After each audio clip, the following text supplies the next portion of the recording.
বাবার ঘরে যদি প্রথম কন্যা সন্তান হয়, সেই মাই জানে তার কত কিছু ফেস করা লাগে, কত কষ্ট করা লাগে।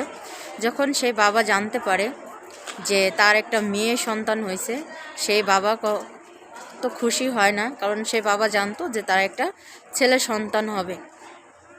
তো যখন জানলো যে তার একটা মেয়ে সন্তান হয়েছে, তো তখন সে কি অখুশি, সে কিন্তু খুশি না। তো যখন 4-5 মাস হয়ে যায়, শ্বশুর বাড়িতে থাকে আর কি, সেই মার বাবার বাড়িতে থাকে মেয়ে নিয়ে। তো তখন আর কি বাবা মা বলে যে যাও নিয়ে আসো, যে 5-6 মাস হয়ে গেছে, মেয়ের মুখটাও দেখলা না। তো তখন সেই বাবা যা করে, আপনাদের যদি বলি, আপনারা যতই নিষ্ঠুর হন না কেন, আমি জানি আপনাদের চোখ থেকে পানি চলে আসবে। সেই বাবা তার মেয়েকে আর কি তার নানুর বাড়ি নৌকা পারাপার হয়ে যাওয়া লাগে।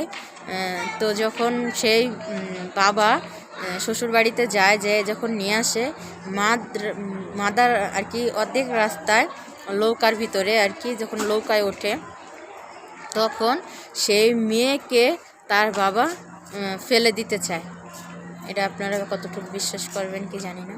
সেই মেয়েটা আসলে তার মা অনেক কান্নাকাটি করার পরে নৌকার ভিতরে অনেক লোকজন থাকে, তারা অনেক রিকোয়েস্ট করে সেই মেয়েটাকে উদ্ধার করে, প্লাস তার আম্মুর কাছে দেয়, সেই মেয়ের মার কাছে দেয় যে আপনার বাচ্চা।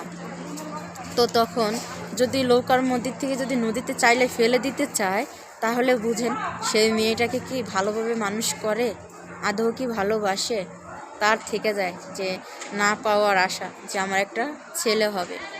তো সেদিন থেকে সেই মেয়েটাকে কখনো আদর যত্ন করে না, সেই মেয়েটাকে ভালোবাসে না, সেই মেয়েটাকে অবহেলা করে। সেই মেয়েটার প্রতি কোনো ভালোবাসাই থাকে না।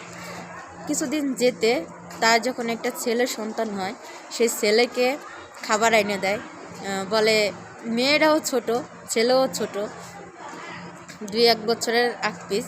তখন মেয়েটা বলে, বাবা তুমি আমার জন্য খাবার আনো নে। বাবা বলে, তুই ভাত খাস, তুই লোকেন আর মজা খেয়ে কী করবি, তোর ভাই তো ভাত খায় না, জন্য তোর ভাইয়ের জন্য আমি লোকেন কিনে আনছি, মজাগুলো আনছি, তা তোর ভাইই খাক, তুই আর আসলে ভাত খা, এরকমের বলে। আসলে আপনাদের মনে হতে পারে যে আমি একটা গল্প বলতেছি, বা আপনাদের কাছে লাইক কমেন্ট পাওয়ার জন্য, সিম্পাতি পাওয়ার জন্য, আসলে না, এটা কিন্তু একবারই বাস্তব ঘটনা আপনাদের মাঝে বলতেছি। এটা আমার একটা বোনের সাথে ঘটছে। সেই বোনটা আসলে বলতেছে যে আমি যেতে চাই না আর কি, সে ক্যামেরার সামনে আসতে চায় না, তা আমাকে রিকোয়েস্ট করছে যে আমি জানি বলি তাকে তার এই বিষয়গুলো।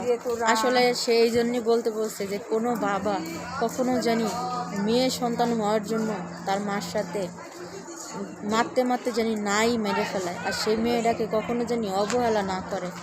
কারণ সেই মেয়েটা যখন বড় হয়, তার ছেলে কিন্তু তাকে খেতে দেয়, সে মেয়েটাই কিন্তু কষ্ট করে তাকে চালায়।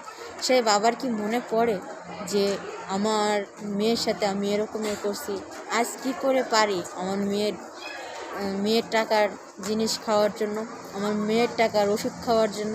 আমার মেয়ে টাকা না পাঠালে আমাদের পেটে ভাত যায় না, কি করে পারে? আসলে এগুলো সবই, যেগুলো বলছি সবই সত্য।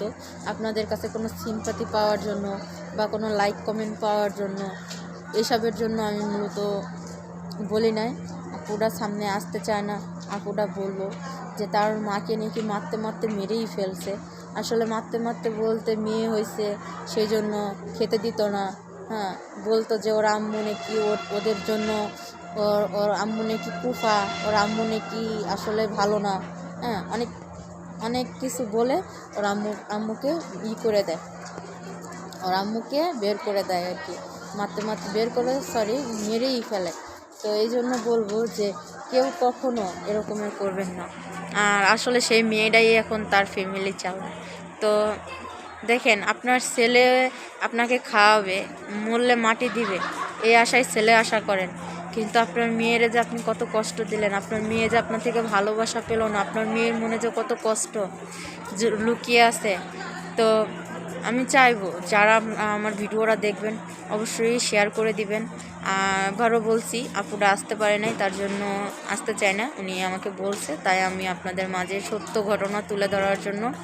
তো যাই হোক, যদি ভালো লেগে থাকে অবশ্যই লাইক কমেন্ট শেয়ার করবেন, সাবস্ক্রাইব করবেন, বেল আইকনটা বাজায় দিবেন, আমার সঙ্গেই থাকবেন।